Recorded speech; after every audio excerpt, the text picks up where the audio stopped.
Good evening. It is a great honor to introduce Professor Marvin Sweeney to you.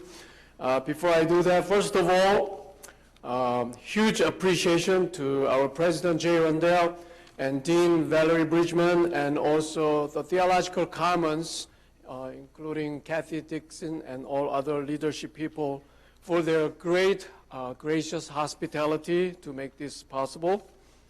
Equally importantly, humongous thank you to all of you who have bothered to come to this lecture, including our awesome students. Marvin Sweeney is a professor of Hebrew Bible at the Claremont School of Theology since 1994, where he teaches courses in Hebrew Bible and the history of Judaism and Jewish thought. He has served as professor of Bible at the Academy for Jewish Religion, California since 2000 as well. He is the current president of the NAPH, National Association of Professors of Hebrew. He holds the PhD and MA in religion from the Claremont Graduate School, now university, and BA in political science and religious studies with distinction from the University of Illinois, Urbana-Champaign. He has also studied at the Princeton Theological Seminary, the Hebrew University of Jerusalem, and Brandeis University. He is the author of only 15 books and going strong. If you're interested, feel free to go to Wikipedia or Amazon.com. But let me briefly go over a few of them.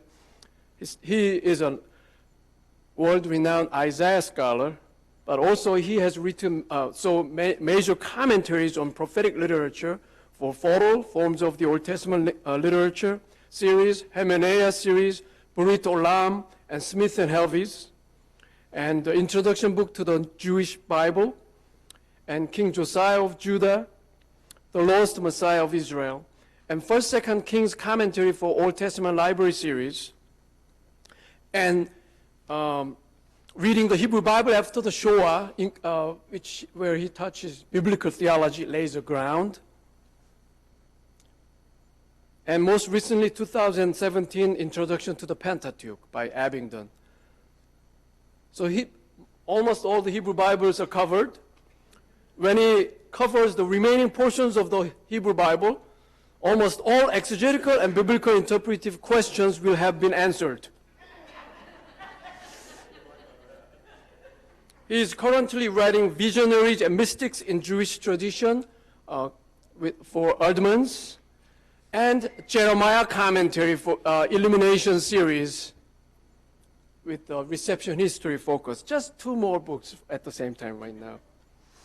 He's the editor and co-editor of 9 more volumes, 9 more books. He has written slightly over 100 articles and 550 reviews. Professor Sweeney has lectured throughout the United States and the world, including Argentina, Australia, Austria, Belgium, Canada, China, Finland, Germany, Ireland, Israel, Italy, Japan, Korea, I have to say Korea, and all other places. Except Antarctica.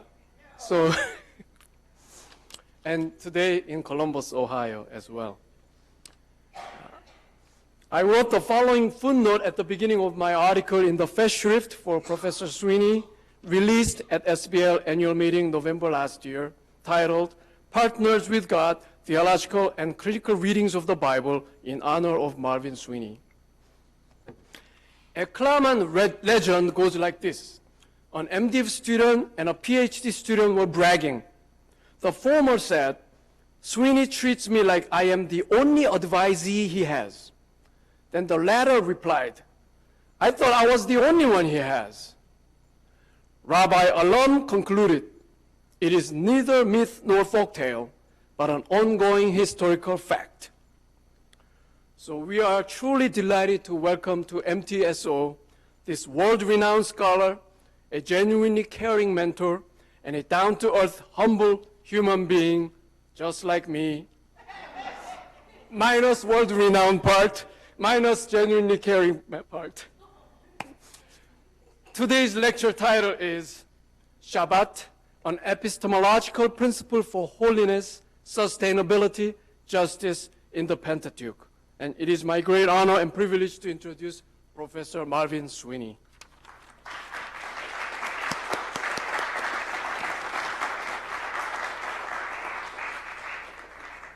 Thank you, Paul, for that very generous introduction.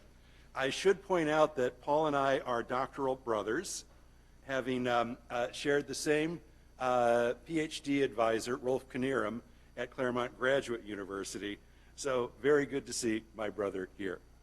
He was the brightest student of Professor Knierim, and I was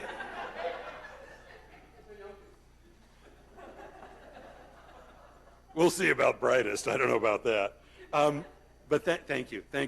It is a great pleasure to be here, and I would like to thank a lot of people this evening for making this possible. President Rundell, thank you. I lost track of where you are. Okay. And Dean Bridgman, who I thought was over. There you are. Okay.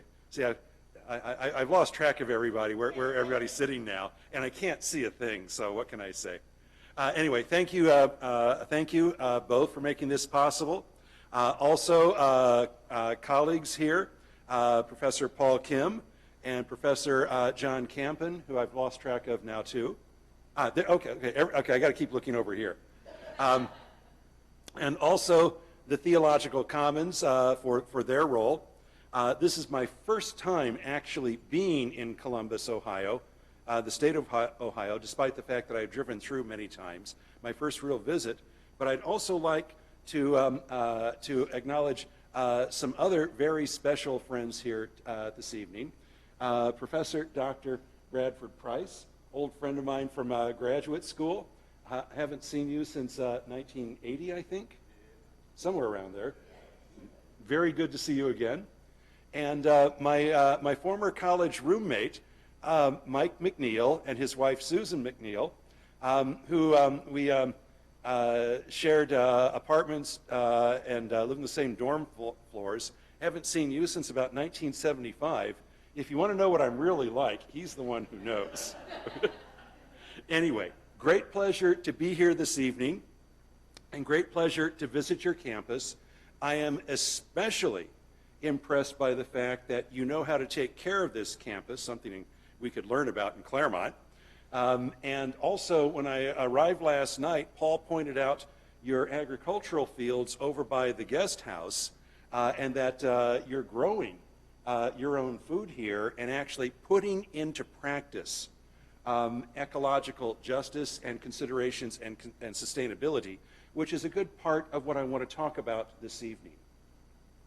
My talk on Shabbat and epistemological principle for holiness, sustainability, and justice in the Pentateuch is a way of thinking about the Pentateuch and how it's frequently read in the modern world, because so many times people think, well, the Pentateuch, that's all law. Who wants to do that? At dinner, I was telling people about my first Hebrew Bible class at the University of Miami, my first job, going into start a class with 18-year-old students, having just studied with a professor who was an expert in Leviticus and thinking, how would I ever explain Leviticus to them, and decided don't do it. But tonight, I wanted to delve into some of the legal text in the Pentateuch to think about their relevance for theology and for action based on theological thought, and how that's inherent in the Pentateuchal narrative, and not just the J source that we all know and love, but P in particular. So the priestly literature enters, and it should be, we're in the chapel, okay? Those of us who identify in one form or another with the Jewish and Christian traditions rooted in the foundational instruction of the Pentateuch and beyond must recognize that we human beings have at least some degree of responsibility for ensuring the viability of the world in which we live.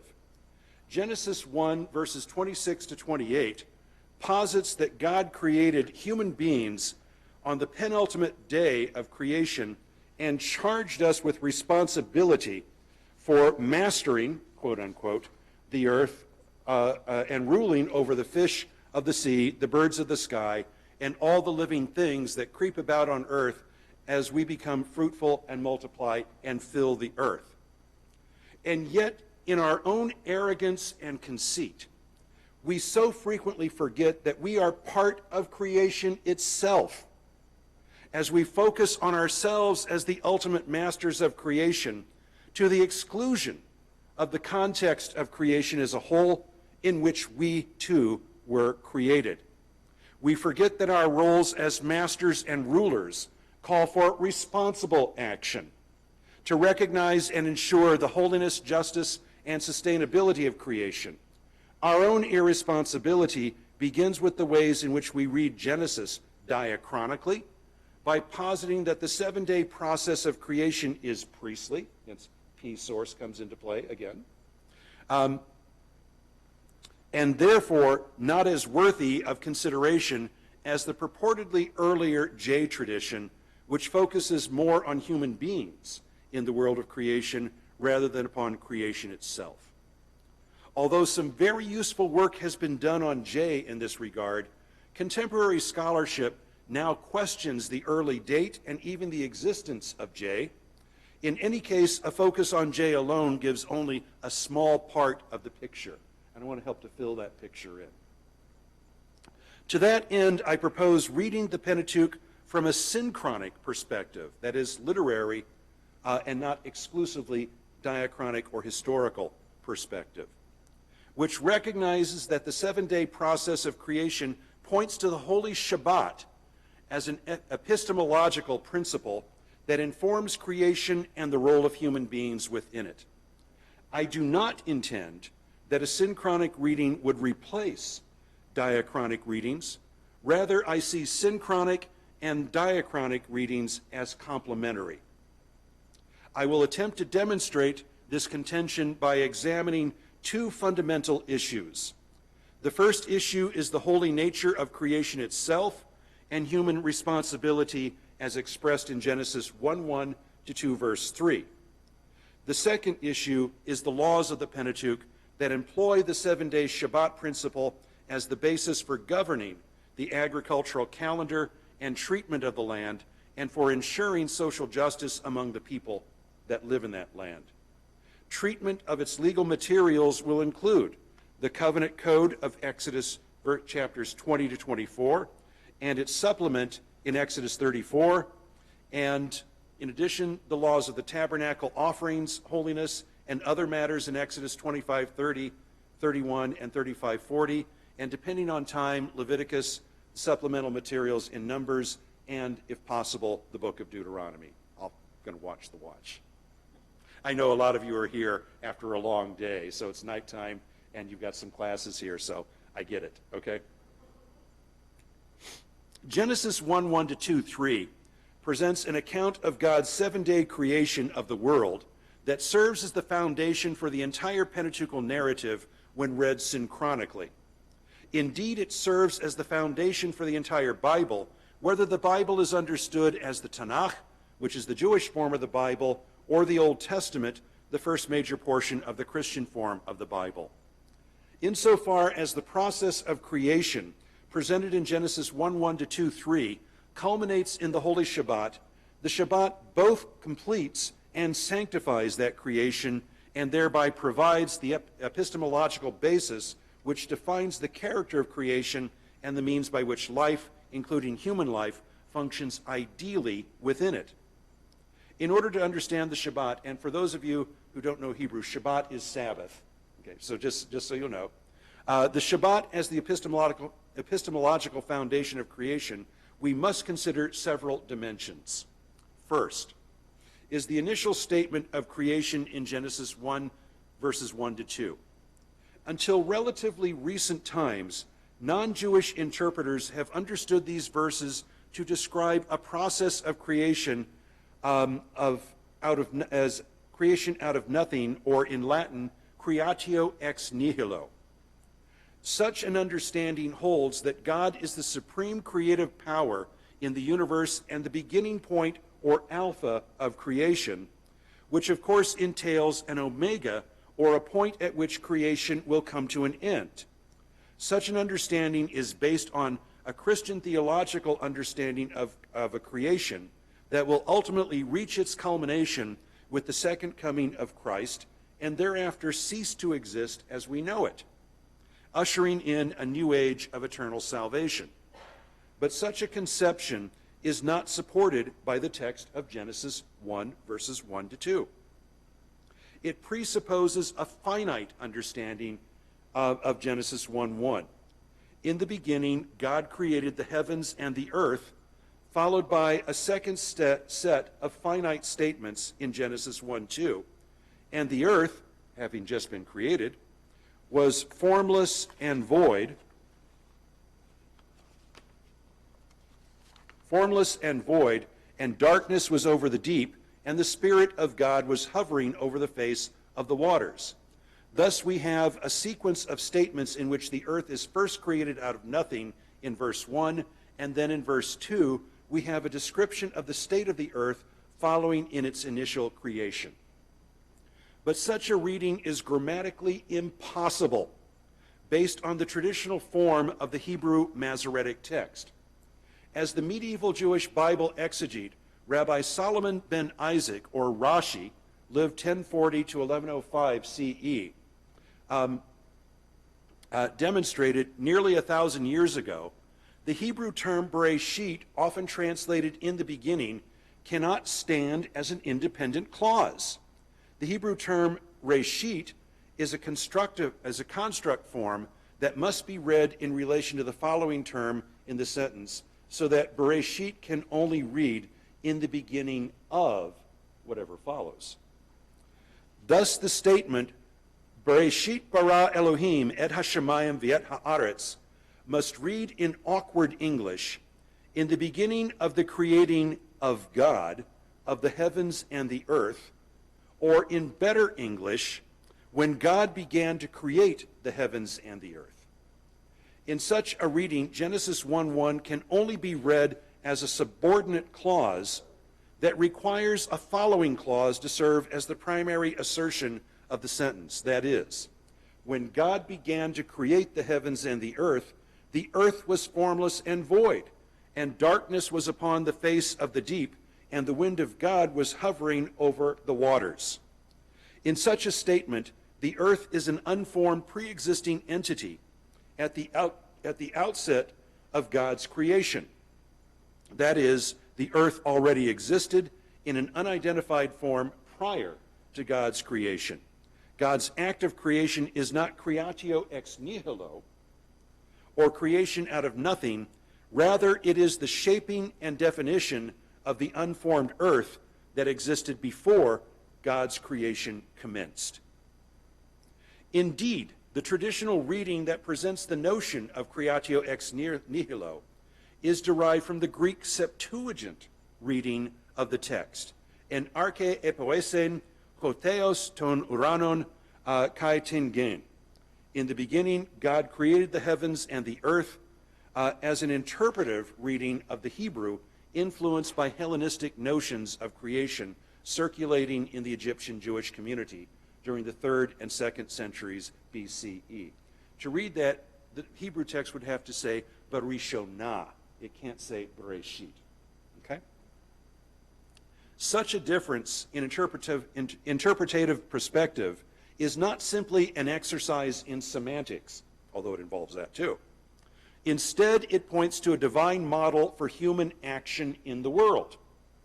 Whereas the Septuagint readings of the text present a model of divine action that humans are unable to emulate, the Masoretic Hebrew reading of the text presents a model of divine action that humans are indeed able and perhaps expected to emulate. And as many of you, if not all of you, are training for ministry, this becomes an important example in how Genesis guides us in how to live in this world. Just as God takes a situation of unformed chaos and creates order and definition out of the chaos, so human beings who are given dominion, so to speak, in creation are expected to create order out of chaos in the world of creation in which we live, Those of you starting a new church will learn that principle very quickly. Okay? The Masoretic statement becomes a basis for calling for human action based on the model provided by God. But we must also recognize that the 7-day process of creation in Genesis 1:1 to 2:3 entails a dimension of sanctity that is inherent in creation. Creation in Genesis 1:1 to 2:3 proceeds on the basis of 6 days of divine action and 1 day of divine rest. You don't need to come to Methesco to learn that, okay? But there's more. As we well know, the 6 days of creation are highly ordered to provide the basic structure of creation in 2 parallel 3-day sequences. The first sequence in days 1 through 3 calls for the creation of the basic structures of creation, beginning with the differentiation between light and darkness on day 1, the differentiation between the waters of the earth and the waters of the heavens on day 2, and the differentiation between the dry land, which produces plant life, and the waters of the sea on day 3. The second sequence of days 4 through 6 fills in some of the details for the basic structures created on the first 3 days. The second sequence, therefore, includes the lights of the heavens, which function to reckon time, the sun and the moon, which function to distinguish day and night on the 4th day, the creation of sea creatures and the birds and the heavens on the 5th day, and the creation of living creatures culminating in human beings on day 6. The subsequent Pentateuchal narrative will signal other creations, such as features associated with the Exodus from Egypt and the wilderness narratives in Exodus through Numbers, but the basic foundations of creation are treated in Genesis 1:1 to 2:3. Although Genesis 1:1 to 2:3 maintains that God completed the divine work of creation after 6 days, creation remains incomplete without the sanctification of the 7th day of Shabbat. Genesis 2:2 makes it clear that God completed the work on the 7th day, not on the 6th. That is, quote, and God completed God's work which God had done on the 7th day, and God ceased on the 7th day from all the work which God had done. In sum, the full creative process of creation requires both the 6 days of divine labor and the 7th holy day of cessation of labor and rest by God to rejuvenate that creation and those within it. Okay? That becomes an essential element of creation and not something that you just take the day off at the end. It's part of the process. But this, which brings all of us into question, what do we do on the Shabbat? Whether it's Saturday or Sunday. But this, and beyond. But this brings us to the role of human beings, of the human being who was created on the 6th day within creation. The human created as male and female in the image of God is endowed with the responsibility to master the earth and to rule it. We must understand what such mastery or dominion entails.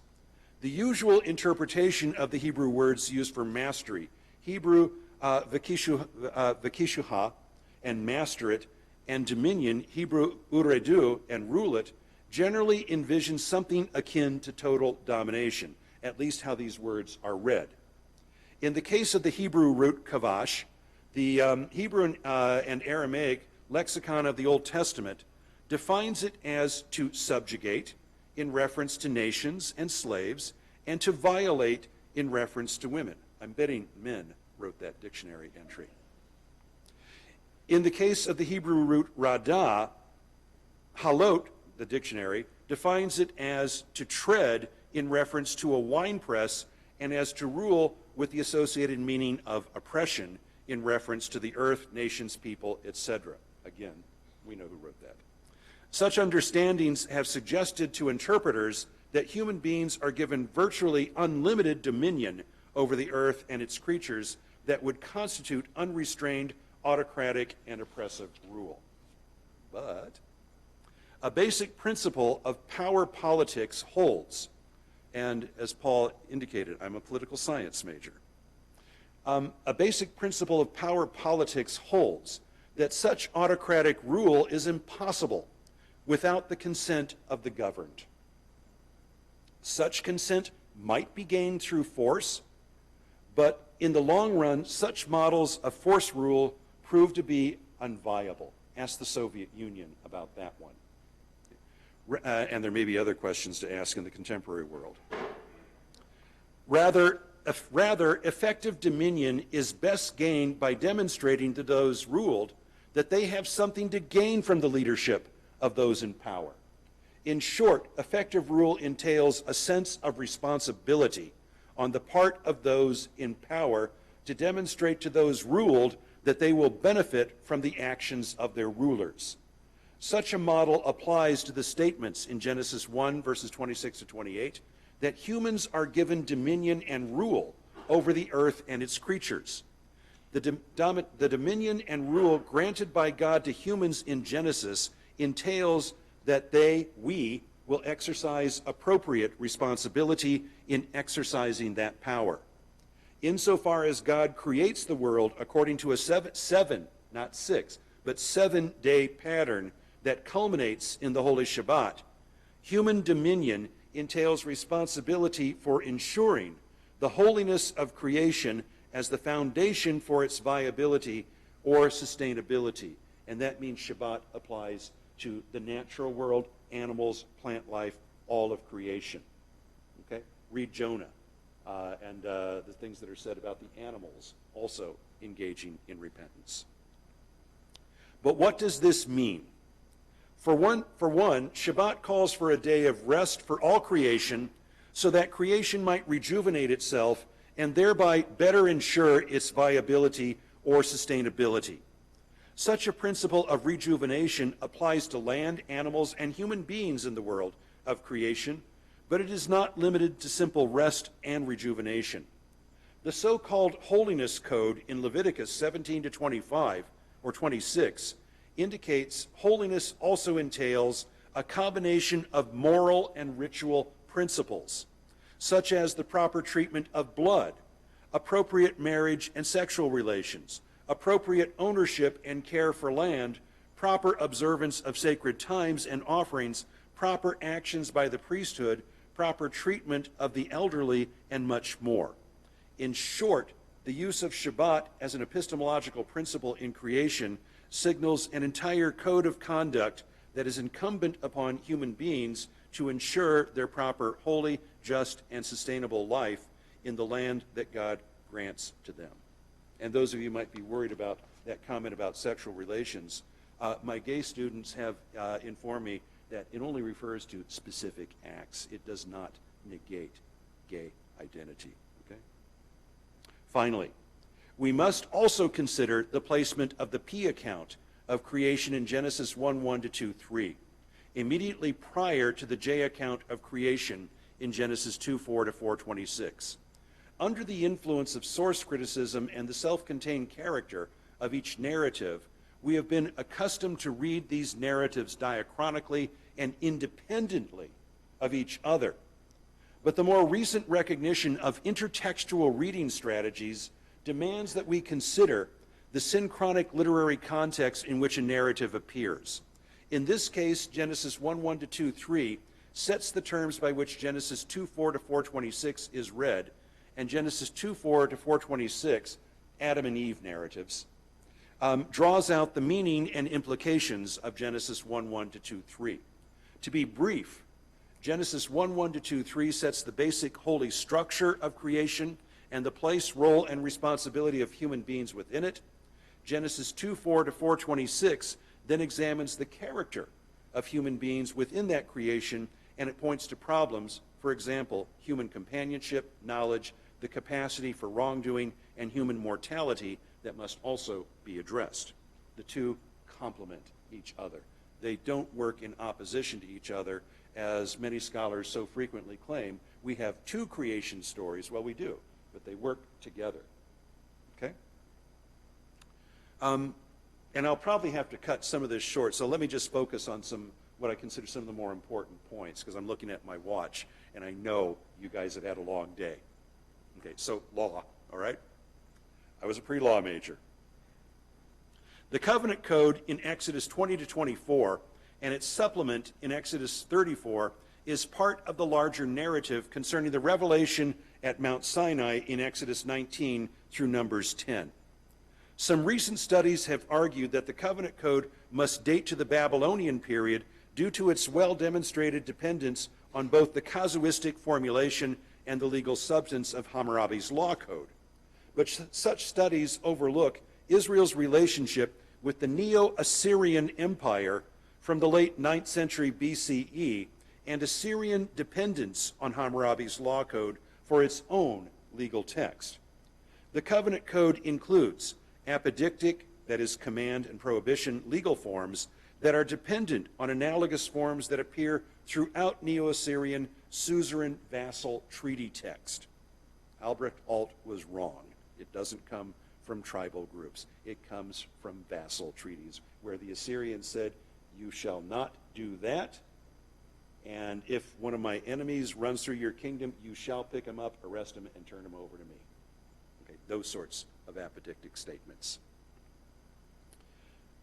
Furthermore, the mid-8th century BCE Judean prophet Amos cites the covenant code throughout his indictment of the northern kingdom of Israel in Amos 2:6 to 16. The covenant code appears to be the earliest of Israel's law codes, written in the northern kingdom of Israel during the late 9th or early 8th century BCE. Its dependence on Neo-Assyrian suzerain vassal treaty forms indicates an interest in portraying God as the great suzerain monarch who defines the terms of the relation to the vassal Israel. And where does Israel get that understanding of its role as vassal in relation to the Assyrian Empire? The Bible doesn't state it, but archaeology tells us through the black obelisk of Shalmaneser III that King Jehu of Israel, ruling in the late 9th century BCE, bowed at the feet of the Assyrian Empire. We have the only pictorial representation of an Israelite king, and he's bowing at the feet of Shalmaneser III. Bible doesn't talk about that. They wait until you get Tiglath-Pileser III 100 years later. But Israel was a vassal of the Assyrian Empire and would have had treaty text, like we know from later periods. And that would have been the model for rethinking God as the super monarch, if you will.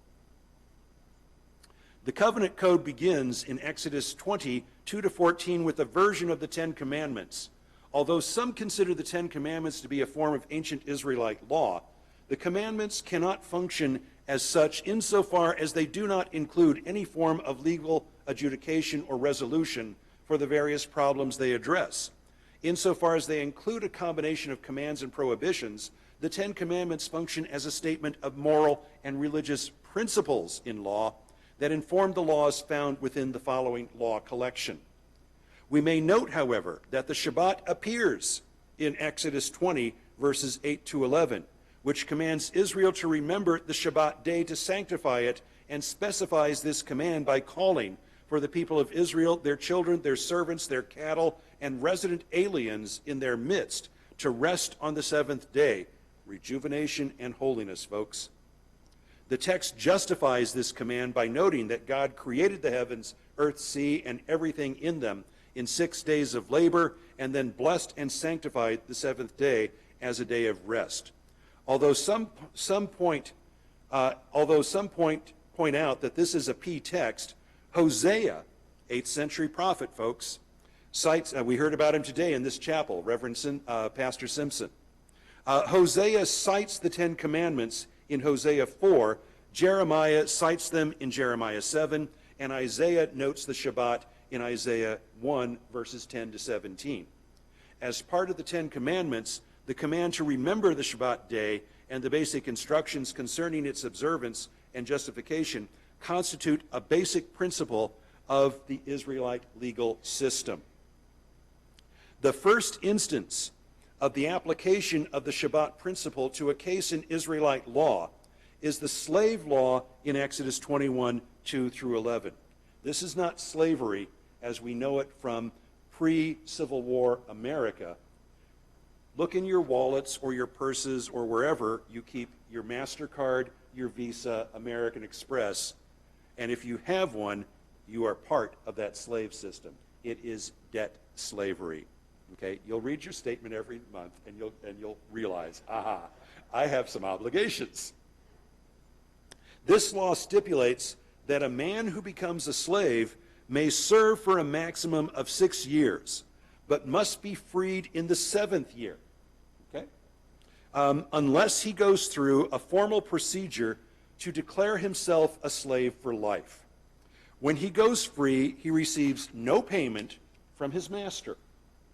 If his master provided him with a wife and he had children, they remain with the master. If a woman becomes a slave, she is not released like a man after 6 years of service, because it is presumed that the master may marry her himself or give her as a bride to one of the men in his household. She may only go free if her husband does not provide her with food, clothing, and sexual relations, which, and the reason that's there is not for pleasure. There was no social security system in the ancient world. Children were your social security system. Okay?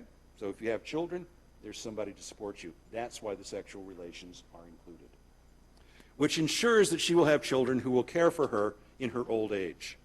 Examples of the application of this law appear in the Jacob narratives in Genesis 29 to 31, in which Jacob serves his father-in-law Laban for 6 years each in return for the bride price to marry Laban's daughters Leah and Rachel, and another 6 years to acquire a share of the flocks which Jacob helped to produce so that he might support his family. That is, he serves to pay off a debt. He's not cheating Laban out of anything. He's learning to pay his own way. The slave law is clearly an application of the Shabbat principle to the practice of debt slavery. That is, a man may assign himself to work as a slave for another because he is no longer able to support himself or his family. He works for 6 years, and then he goes free or rests in the 7th. Although it constitutes an early attempt to provide a just solution to the problems of poverty or indebtedness, there are clear problems with the formulation of this law. The failure to provide support for the newly released slave plays a role in ensuring the likelihood that he will return to debt slavery. The problems he faced when he first became a slave have not been resolved, and the chances of his return to slavery are high, and indeed supported by the current formulation of the law, which allows him to declare himself a slave for life. Furthermore, the refusal to release a wife given to him in slavery or children born to him in slavery provides a very powerful incentive to remain a slave in perpetuity.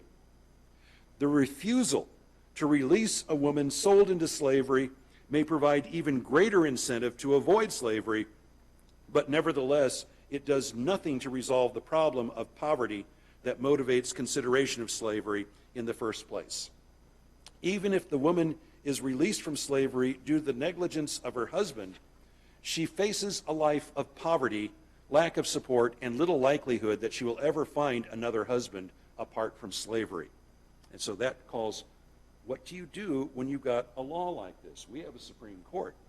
We examine our laws, we appeal court decisions, and we learn new principles that will hopefully resolve some of the problems we find in past court decisions. Now, given time, let me just pick up a few other points rather than read through this, because I know it's late. But one of the principles that I want to point out here is that biblical law is not monolithic. It's actually designed for to provide the basis for life in a living society, and so you see legal revision within the Pentateuch. For example, Deuteronomy, written about 200 years after the Covenant Code, recognizes the problems I've just articulated under the reign of King Josiah, whose father was assassinated in an attempted failed coup d'etat, and who was placed on the throne at the age of 8 by the Am Haaretz, or people of the land, that is, the working farming class, the poor class, who needed support. Deuteronomy gives special treatment to the poor, the Levites, and especially to women, because these are the classes of Judean and Israelite society in need, and Josiah knew that from his own experience. He owed his life and his throne to these classes of people, and he worked to address their needs. Deuteronomy is a systematic revision of Israelite law or Judean law that is designed to address these kinds of problems. The slave law, you will find it in Deuteronomy chapter 15. Here you see the same problems of poverty and people who are forced into debt slavery. But Deuteronomy 15 has a different set of provisions while maintaining some of the earlier ones. For one, it's still a Shabbat principle. A person who goes into debt, and did I just say person? Yes, I did. A person who goes into debt will serve for 6 years, but in the 7th year, that person may go free if he or she chooses to do so. In the one case, one change that is made is that when a slave is released in the 7th year, Shabbat principle, rejuvenation, renewal, and holiness and justice, the master is obligated to provide a certain amount of what the slave has produced during that 6 years. Grain for the crops, animals from the herd, or whatever else might have been provided, so that when this person goes free from debt slavery, they've got a stake to begin life again, and that helps to avoid the problems of recidivism that the Exodus version of the law had left in place.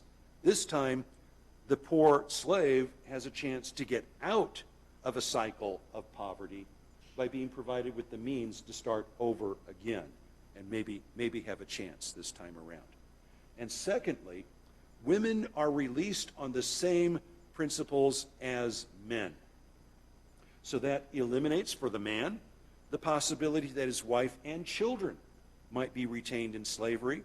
They can go too. And for the woman, maybe she doesn't have a husband, and maybe she's not interested in the husband to which she was assigned by her master. This gives her a chance to start her life over again. And we like to think that women in the ancient world could never marry again. Bull. It works like our world did. People get divorced. That's why they have divorce laws in Deuteronomy, because they face that reality. One principle of law in the modern and the ancient world is that laws arise out of need, i.e., it's happening, how do we regulate it, and hopefully do so with integrity and a view towards justice in doing so. So Deuteronomy then actually takes steps to improve the older Exodus law from the northern kingdom of Israel and give the slaves a chance. But we also need to think about the priestly literature. Remember that from the beginning of the lecture. Leviticus 25. What, Leviticus? Anybody reads Leviticus? Yes.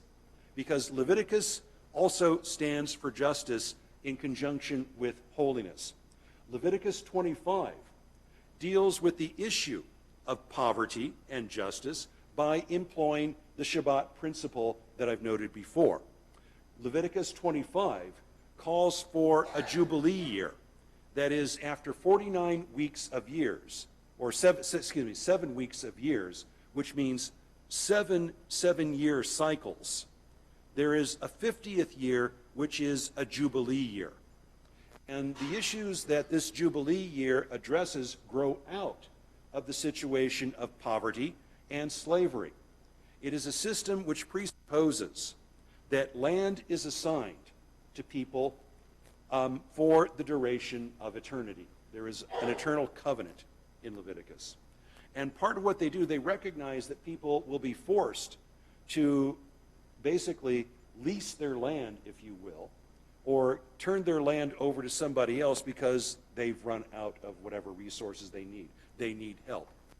But what Leviticus 25 does is argue, or is stipulate, I should say, that in the 50th year, any land that has been turned over to a creditor automatically returns to its original owner, no matter what.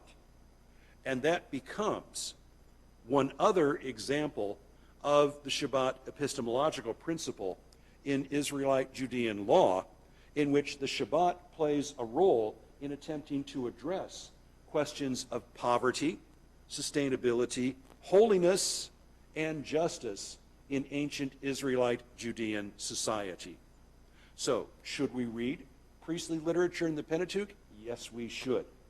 Because it's not just literature as Herr Wellhausen, not just sheer ritual as Herr Wellhausen or Julius Wellhausen, the so-called inventor of source criticism, postulated.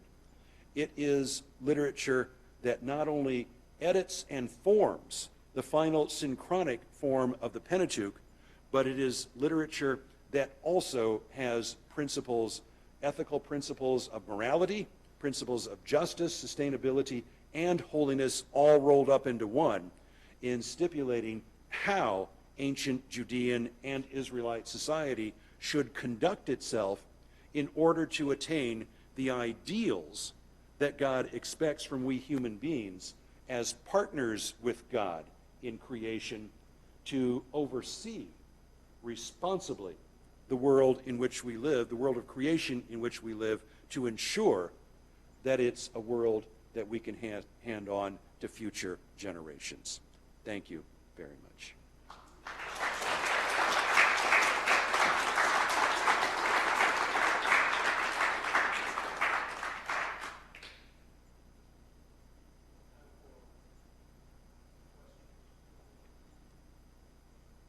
Whatever, yes. Oh, I thought your hand was going up.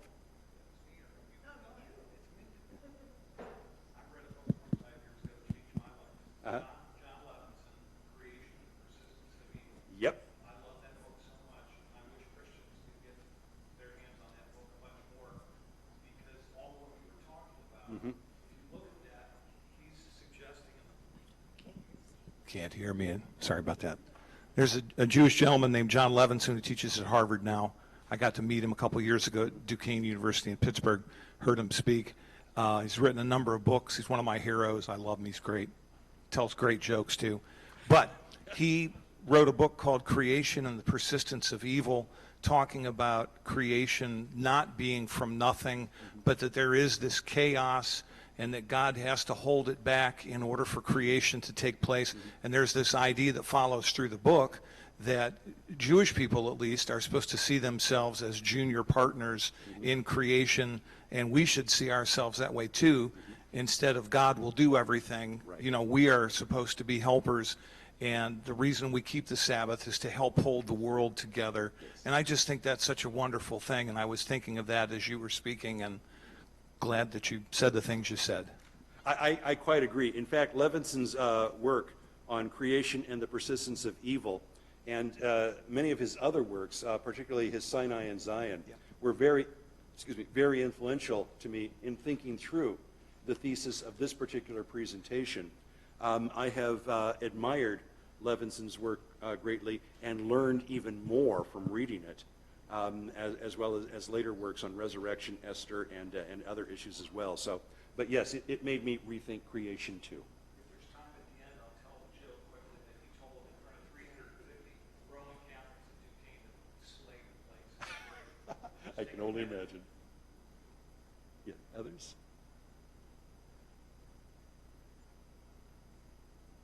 You want to tell the joke? John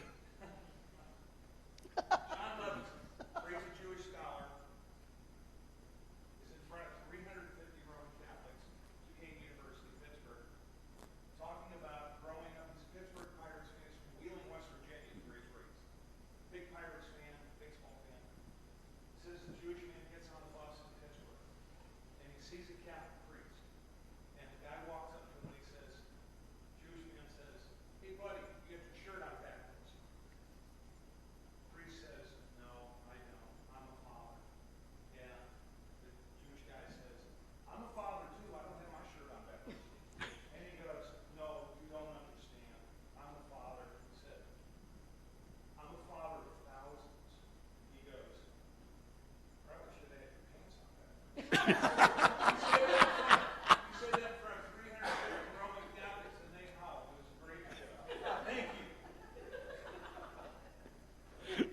Thank you for that. Are there other questions? Okay. Thank you very much. It's been great being here at Methesco. Thank you for your hospitality. Thank you for your presence. Thank you for your attention. And I hope this proves to be an important talk for you to put into action. Although it looks like farming out on the campus, you're already doing it. Professor Sweeney,